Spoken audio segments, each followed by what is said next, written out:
आज Doubtnut app download करें। Doubtnut पर अपने सभी गणित, रसायन विज्ञान, भौतिक विज्ञान और जीव विज्ञान के डाउट्स का करो सफाया। बस प्रश्न की फोटो खींचो, एक ही प्रश्न को क्रॉप करो और तुरंत वीडियो सोल्यूशन पाओ। अभी डाउनलोड करें। हेलो दोस्तों, आपका प्रश्न है किसी अभिक्रिया की सक्रियण ऊर्जा 50 किलो जूल प्रति मोल है तो सिद्ध कीजिए ताप 300 केल्विन से 310 केल्विन करने पर अभिक्रिया दर 2 गुना हो जाती है। तो चलिए इस प्रश्न को हल करते हैं। तो दोस्तों हमें दे रखा है सक्रियण ऊर्जा इसको हम EA से व्यक्त करते हैं और ये है 50 किलो जूल प्रति मोल। अब इसको दोस्तों जूल में बदलेंगे तो ये हो जाएगा 50 गुणा 10 की घात 3 या गुणा 1000 जूल प्रति मोल। और ये होता क्या है सक्रियण ऊर्जा? दोस्तों सक्रियण ऊर्जा जो हमारे किसी भी अभिक्रिया में जो हमारे अभिकारक हैं उनके अणुओं के पास एक प्रकार की ऊर्जा होती है जिससे वे गति करते हैं और गति करके आपस में टकराते हैं। तो टकराने के पश्चात क्या होता है, हर एक टक्कर के बाद उत्पाद में वो परिवर्तित नहीं होते हैं। उत्पाद में परिवर्तन के लिए जो हमारे अभिकारक के अणु हैं उनके पास एक निश्चित ऊर्जा होना आवश्यक है, और इस निश्चित ऊर्जा को ही हम क्या कहते हैं, सक्रियण ऊर्जा कहते हैं किसी भी अभिक्रिया की। और इसे हम EA से व्यक्त करते हैं यहाँ पे, जैसे कि हमें दे रखा है प्रश्न में। अब दोस्तों यहाँ पे दे रखा है तो सिद्ध कीजिए ताप 300 केल्विन से 310 केल्विन करने पर, अर्थात तापमान T1 कितना है 300 केल्विन और T2 कितना कर रहे हैं हम 310 केल्विन ये कर रहे हैं। तो अभिक्रिया की दर जो है R2 वो 2 गुना हो जाती है अभिक्रिया की दर R1 के। R1 प्रारंभिक दर है और R2 दोस्तों ताप में परिवर्तन करने पर जो हमारी दर हो रही है वह है।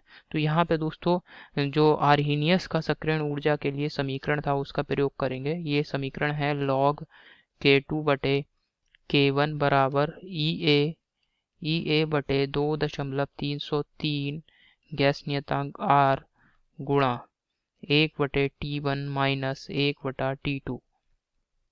ठीक है, ये दोस्तों आर्हीनियस का समीकरण है।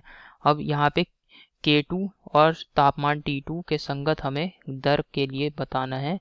दर क्या है, इनके संगत R2 है। तो यहाँ पे सभी मान दोस्तों अब रखेंगे यहाँ पे log K2 बटे K1 बराबर सक्रियण ऊर्जा EA का मान कितना दिया है दोस्तों हमें 50 गुणा 1000 बटे 2.303 और गैस नियतांक R का मान जो है हम वह लगाएंगे जो कि जिसकी इकाई में जूल आता हो। तो जूल के संगत जो गैस नियतांक R का मान है वो 8.314 ये रहता है। और यहाँ पे तापमान T1 का मान लगा दिया दोस्तों हमने 300 माइनस 1/310।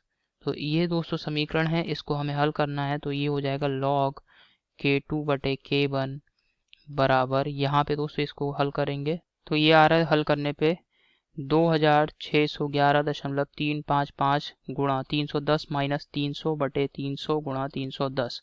तो इसको और हल करेंगे दोस्तों, ये हो जाएगा log K2 बटे K1 बराबर 2611.355 और यहाँ पे दोस्तों 310 माइनस 300 ये हो जाएगा 10 बटे यहाँ पे आ जाएगा 300 गुणा 310। इसे हल कर लेंगे अब हम, तो यहाँ से आ जाएगा दोस्तों log K2 बटे K1 बराबर 0.28। तो यहाँ से K2 बटे K1 का अनुपात ज्ञात कर सकते हैं। K2 बटे K1, K2 दोस्तों वेग स्थिरांक है, दूसरी 310 जब हम तापमान कर देंगे उस समय अभिक्रिया की दर का वेग स्थिरांक है, और K1 तापमान 300 के संगत अभिक्रिया के लिए वेग स्थिरांक है। तो यहाँ पे K2 बटे K1 ये यहाँ पे दोस्तों हमें एंटी लॉग लेना पड़ेगा। एंटी लॉग किसका 0.28 का। तो एंटी लॉग लेंगे जब इसका तो यहाँ से दोस्तों हमें K2 बटे K1 का मान ज्ञात होगा। K2 बटे K1 बराबर आ जाएगा 1.9 और इसको दोस्तों हम लिख सकते हैं 2 के बराबर। तो K2 बटे K1 का मान किसके बराबर आ रहा है दोस्तों, K2 बटे K1 बराबर आ रहा है अब 2 के। तो यहाँ पे दोस्तों किसी भी अभिक्रिया की जो दर होती है, अभिक्रिया की दर जो होती है वो किसके बराबर होती है, जो वेग स्थिरांक है और यहाँ पे सांद्रण जो अभिकारक के सांद्रण होता है इसके।